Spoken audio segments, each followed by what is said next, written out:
বন্ধুরা, আগামী পর্বে গল্পে আসতে চলেছে আরো এক চমকে ভরা মোড়।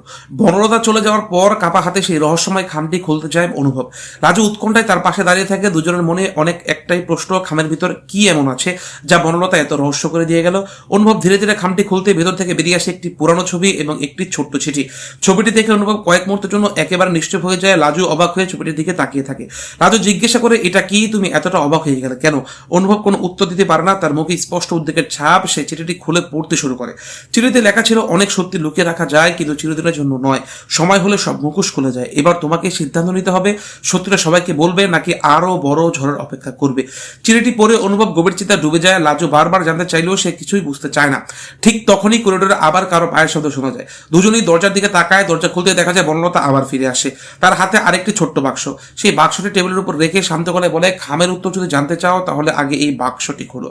এই কথা বলেই বনলতা কোনো উত্তর না দিয়ে ঘর থেকে বেরিয়ে গেল।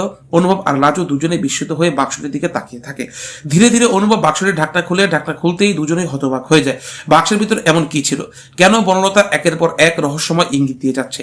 আর সেই বাক্সের ভিতরে জিনিসটা কি অনুভব আর লাজুর সম্পর্ককে আরো মজবুত করবে নাকি আবারও ভেঙে দেবে? এসব প্রশ্নের উত্তর মিলবে আগামী পর্বে।